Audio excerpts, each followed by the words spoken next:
Hi hello guys, இந்த வீடியோவில் நம்ம எதை பற்றி பார்க்க போகிறோம் அப்படின்னு சொல்லி பார்த்தீங்கன்னா, அதாவது ரீசெண்டாக தாராகினி சரிகமபா அப்படின்னு சொல்லக்கூடிய ஷோவில் வந்து பார்த்தீங்கன்னா எலிமினேட் ஆயிருப்பாங்க. இது வந்து நிறைய பேர் அன்ஃபேர் அப்படின்னு சொல்லிட்டு இருக்காங்க. இதுக்கு ஜட்ஜஸ் என்ன சொல்றாங்க அப்படின்றதுக்கான பின்னணி அப்படின்றது தான் இந்த வீடியோவில் பார்க்க போறோங்க. நம்ம சேனலை ஃபர்ஸ்ட் டைம் பார்க்குற பர்சனாக இருந்தீங்கன்னா மறக்காம நம்ம சேனலை சப்ஸ்கிரைப் பண்ணிக்கோங்க. அப்பதான் நான் அடுத்தடுத்து போடுற வீடியோக்கான நோட்டிஃபிகேஷன்ஸ் அண்ட் பாப்அப்ஸ் வந்து உங்களுக்கு கண்டினியூஸாக கிடைச்சிட்டே இருக்கும். அது மட்டும் இல்லாமல் இந்த வீடியோ பற்றி உங்களுக்கான கருத்துக்கள் ஏதாச்சும் இருந்துச்சுன்னா தாராளமாக நீங்கள் கமெண்ட் பாக்ஸ்லையும் மென்ஷன் பண்ணுங்க. ஸோ ரீசெண்டாக ஜீ தமிழ்ல நடந்திருக்கக்கூடிய one of the top reality ஷோவில் வந்து பார்த்தீங்கன்னா டிஆர்பியில் சரிகமபாவும் இருக்கு அப்படின்னு சொல்லலாம். அது மட்டும் இல்லாமல் இது எல்லா சேனலுக்கும் ஒரு காம்படிஷனான ஒரு ஷோ அப்படின்னு சொல்லலாம். ஸோ வருஷம் பார்த்தீங்கன்னா எல்லா சேனலும் சீனியர் ஜூனியர் அப்படின்னு சொல்லி நடந்துட்டே இருக்கும். அது மாதிரி இப்போ நடந்திருக்கக்கூடியது சரிகமபா சீசன் 5 இது சீனியருக்கான லெவல் அப்படின்னு கூட சொல்லலாம். ஸோ இதுல வந்து பார்த்தீங்கன்னா நிறைய பாட்டு பாடுறவங்க வந்து பார்த்தீங்கன்னா சூப்பராக பாடிட்டு வந்துட்டு இருக்காங்க. அது மட்டும் இல்லாமல் இவங்க தானே எலிமினேஷன் ஆகணும் அப்படின்னு சொல்லிட்டு நம்மளே ஜட்ஜ் பண்ற அளவுக்கு வந்து பார்த்தீங்கன்னா ஒரு சில பேர் வந்து பார்த்தீங்கன்னா நல்லா கிளியரா வந்து பார்த்துட்டு இருப்பாங்க. அந்த அளவுக்கு வந்து பார்த்தீங்கன்னா அந்த ப்ரோக்ராம் சுவாரஸ்யமா போயிட்டு இருக்கு அப்படின்னு சொல்லலாம். பட் இந்த எதிர்ப்புகள் எல்லாம் தாண்டி ரீசெண்டாக வந்து பார்த்தீங்கன்னா தாராகினி வந்து இதை வந்து எலிமினேஷன் ஆயிட்டாங்க. அது மட்டும் இல்லாமல் இவங்களோட இன்னும் பெட்டரா பாடினவங்க இவங்களோட கம்மியா பாடினாங்க அப்படின்னு சொல்லிட்டு ஆடியன்ஸ் வந்து பார்த்தீங்கன்னா நிறைய பேர் கமெண்ட்ஸ் வந்து மென்ஷன் பண்ணிருக்கு. என்ன அப்படின்னு சொல்லி பார்த்தீங்கன்னா, அதாவது சிவானி தானே இவங்க வந்து எலிமினேட் பண்ணிருக்கணும், அவங்க பாடுறது வந்து பார்த்தீங்கன்னா தாராகினியோட கொஞ்சம் லோவா தான் பாடுற மாதிரி இருக்கு அப்படின்னு சொல்லிட்டு ஒரு பக்கம் பேசிட்டு இருக்காங்க.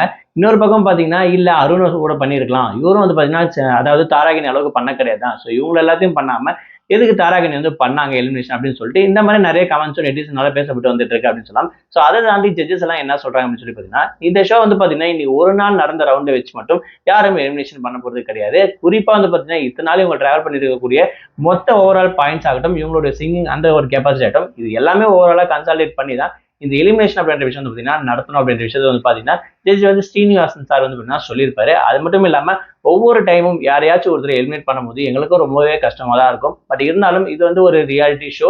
இதுல வந்து பார்த்தீங்கன்னா டாப் 5ல 5 பேர் மட்டும் தான் போக முடியும். அதுல யாராவது ஒருத்தர் தான் வந்து பார்த்தீங்கன்னா டைட்டில் வின் பண்ண முடியும் அப்படின்ற இந்த ஒரு காம்படிஷனுக்குள்ள இருக்கிறதால எப்படி இருந்தாலும் இவங்க வாரத்துல இல்ல 2 வாரத்துக்கு ஒரு வாட்டி யாராச்சும் ஒருத்தர் எலிமினேட் பண்ணி தான் ஆகணும் அப்படின்ற மாதிரி. அது மட்டும் இல்லாமல் திறமைக்கான மேடை தான் சரிகமப்பா. ஸோ கண்டிப்பா அது என்னைக்குமே வந்து பார்த்தீங்கன்னா சரிகமப்பா வந்து நிறுத்த போறது கிடையாது. ஸோ இன்னும் பெட்டரா இவங்க க்ரூம் பண்ணிட்டு பண்ணாலும் தாராளம் வந்து பாடலாம் அப்படின்ற விஷயத்த சொல்லியிருக்காங்க. இதனால இந்த ஒரு சான்ஸ் மிஸ் ஆனாலும் அடுத்த சான்ஸ் கண்டிப்பா கிடைக்கும். ஸோ அதுல பாடுறதுக்கான வாய்ப்புகளும் கிடைக்கும்ன்ற மாதிரி வந்து ஜட்ஜஸ் வந்து சொல்லியிருப்பாங்க. இந்த எலெக்ஷன் வந்து பார்த்தீங்கன்னா ஏத்துக்கிறது ஆகும்.